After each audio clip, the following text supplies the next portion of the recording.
TDP హవాలో YCP address గల్లంతైంది. గత ఎన్నికల్లో గెలుపు, స్థానిక ఎన్నికల్లో ఏకపక్ష విజయాలతో ఏపీలో ఇక తమకు ఎదురేరనట్టు చెలరేగిన వైసీపీ నేతలకు టైం చూసి దెబ్బతీశారు ఓటర్లు. గత ఎన్నికల్లో ఏ స్థాయిలో విజయం కట్టబెట్టారో ఇప్పుడు అంతకు మించి అన్నట్టుగా సింగిల్ డిజిట్కే పరిమితం చేశారు. ఇంతవరకు జరిగిన ఏ ఎన్నికల్లోనూ ఏపీలో అధికార పార్టీ సింగిల్ డిజిట్తో సరిపెట్టుకోలేదు. ఒక్క వైసీపీకి మాత్రమే ఈ పరాభవం రుచి చూపించారు ఓటర్స్.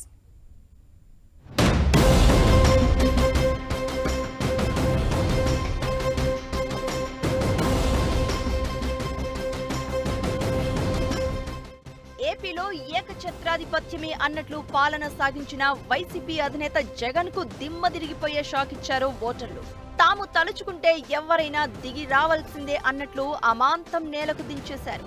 గత ఎన్నికల్లో 151 సీట్లు సాధించిన వైసీపీ ఈ స్థాయిలో పరాజయం పాలవుతుందని అస్సలు ఊహించి ఉండదు. ఆ పార్టీ నేతలే కాదు, తలపండిన రాజకీయ విశ్లేషకులు సైతం ఏపీ ప్రజల తీర్పు ఎలా ఉండనుందని గుర్తించలేకపోయారు.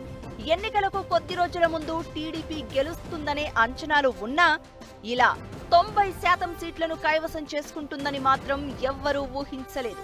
ఎన్నికల ప్రక్రియ ముగిసిన తర్వాత వెలువడిన ఎగ్జిట్ పోల్స్ లో సైతం రకరకాల విశ్లేషణలే వెలువడ్డాయి.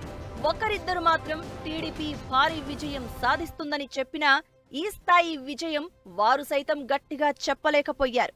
ఇప్పుడు వైసీపీ ఘోర పరాజయం తర్వాత అధికార పార్టీ పతనానికి దారితీసే కారణాలు ఏమై ఉంటాయని ఆరా తీయడం మొదలుపెట్టారు.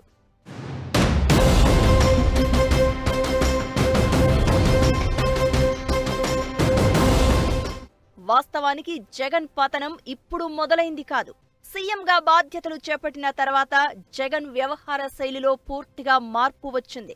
ప్రతిపక్ష నేతగా నిత్యం ప్రజల్లో తిరిగిన జగన్ అధికారిక బాధ్యతలు చేపట్టాక జనాలకు పూర్తిగా దూరమయ్యారు. 5 ఏళ్లలో ఆయన సీఎం కార్యాలయం ఉన్న సచివాలయానికి వెళ్లింది వేళ్లపైనే లెక్కించొచ్చు. తన ఇంటినే క్యాంపు కార్యాలయంగా మార్చుకున్న జగన్ కొద్ది మంది కోటరీకి మాత్రమే తనను కలిసే భాగ్యం కల్పించేవారు.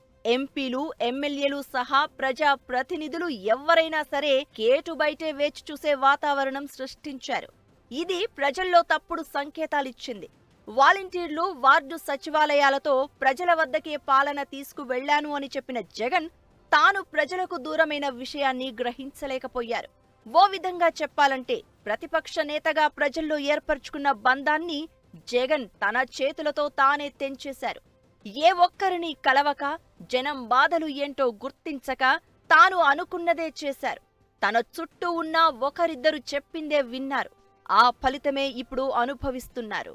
ముఖ్యంగా వైసీపీ పతనానికి దారితీసిన కారణాలు విశ్లేషిస్తే చాంతాడులా చాలా పెద్ద లిస్టే కనిపిస్తోంది. ముఖ్యంగా ప్రతిపక్ష నేత చంద్రబాబుని అరెస్ట్ చేయడం, చంద్రబాబు అరెస్టుకు సరైన కారణాలు చూపించలేకపోవడం వైసీపీకి మరణ శాసనాన్ని లిఖించింది.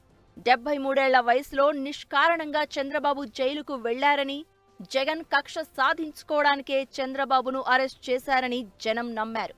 ఇదే సమయంలో జనసేనాని పవన్ వ్యక్తిగత జీవితంపై నిరంతరం దాడి చేయడం, పవన్ పట్ల అనుసరించిన విధానం ఏ ఒక్కరికి రుచించలేదు.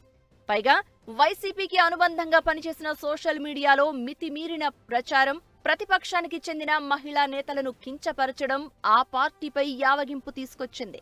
ఇదే సమయంలో జగన్ సొంత బాబాయ్ వివేకానందరెడ్డి హత్య కేసు కూడా వైసీపీ పతనానికి ప్రధాన కారణమైంది.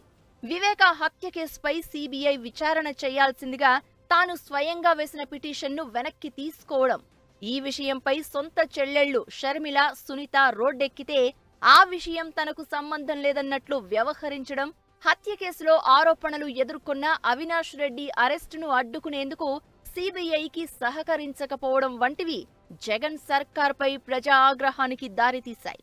ముఖ్యంగా రెడ్డి సామాజిక వర్గం అధికంగా ఉండే రాయలసీమలో వైసీపీ ఘోర పరాభవానికి ఇదో కారణంగా చెప్తున్నారు.